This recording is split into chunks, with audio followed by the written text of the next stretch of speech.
Kris Bryant and Javier Báez are, right now, two of the very worst players in baseball. But make no mistake about it, this can't happen.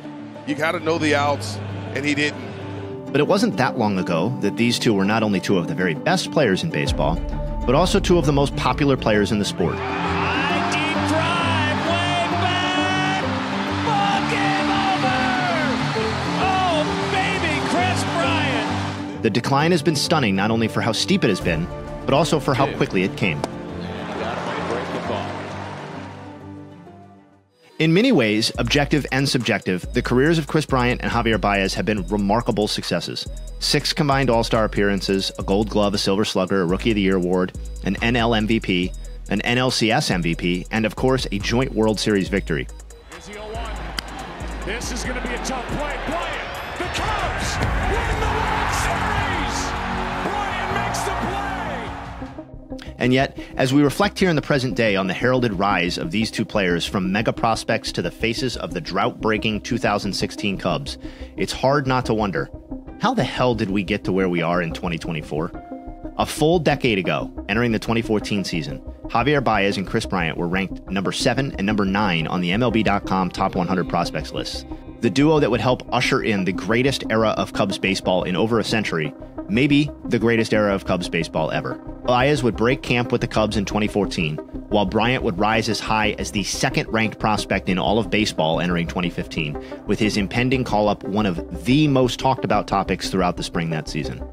Bryant would immediately establish himself as one of the biggest stars in the entire sport, winning the 2015 NL Rookie of the Year and the 2016 NL MVP. 2015 also began a run where Bryant, Báez, or both were among the objectively most popular players in the sport. Just how popular were they? Let's break it down. In 2015, Bryant was number 1 in the entire league in jersey sales his first season. He would rank number 2 in both 2016 and 2017, and number 7 in 2018, while maintaining in the top 20 across both 2019 and 20. Báez took a little longer, but he was among the top 10 in MLB in jersey sales every season from 2017 to 21, including in the top 5 3 separate times, 2018 to 2019 and 2021. So not only were these two guys at different points one of the 2 or 3 most popular players in Major League Baseball, but they were also, in particular Báez, priorities within MLB's central offices in terms of social media marketing over that stretch as well. They were viewed as linchpins to the future and guys that should be prioritized in marketing efforts, with Báez's flashy defense being among the most electric and viral highlights the sport put out. He's got time, and he got him. What a play. Just as the 2016 World Series coronation seemed like it would be the beginning of a dynastic run rivaling the 90s Yankees, just as it seemed like Bryant and Báez were on top of the world, on and off the field, poof. The Cubs never again approached the greatness of 2016, and a big part of that was the almost immediate declines in Bryant and Báez, beginning in his age 28 season for Bryant and his age 27 season for Báez, right in what should have been the primes of their careers. Just how drastic has the fall-off been? Let's break down those numbers. From 2015 to 19, Bryant slashed 284, 385, 516, good for a 901 OPS, across 3,100 plate appearances. Over that 5-season stretch, he was the 6th best position player in Major League Baseball by FWAR. From 2015 to 17, a period of 3 seasons, the only player in baseball more valuable than Kris Bryant was Mike Trout. We're not talking about a good player. We're talking about a player who had a truly great Hall of Fame caliber start to his career. In the 5 seasons since that 5-year run, Bryant has slashed 251, 337, 420, a 757 OPS, in over 1,400 plate appearances. From 2017 to 19, Javier Báez slashed 282, 325, 25. That's good for an 845 OPS with 86 homers and 42 stolen bases in over 1,700 plate appearances, finishing runner-up in the 2018 NL MVP. And while his peak was not nearly as prolonged or as high as Bryant's, he was one of 7 players across that 3-season stretch to accumulate 80 or more homers and 40 or more stolen bases. He was, as we previously stated, one of the most electrifying players in the sport, his defense the stuff of legend, and a true star-level player. And Báez sends it deep to left. Pagan is there at the wall, and it's in the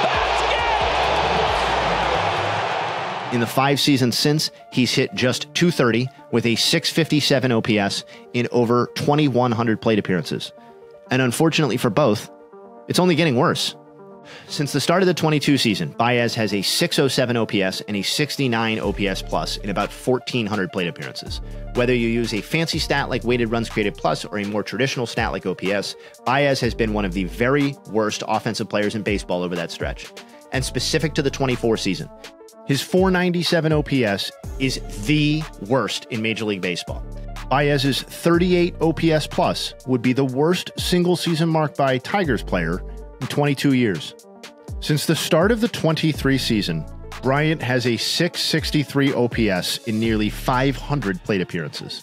And only 4 batters in all of baseball have been worse by wins above replacement than Bryant since the start of 2023, who has been worth -2 WAR. And that trend continues. He punches out for the 4th time tonight.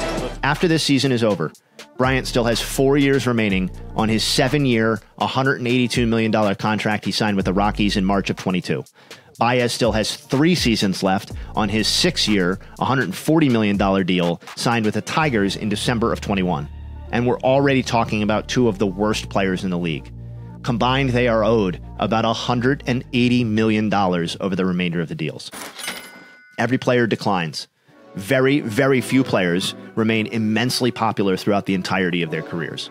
But if you'd been told in 2016 that the Cubs would never reach another World Series, reach only 1 more league championship series, and win 0 postseason series from 2018 on with that core that won in 2016, and that Bryant and Báez would go from superstars on and off the field to some of the very worst players in the sport, discussed more for the amount of money they're owed than what they're contributing to their teams, well, that would be stunning.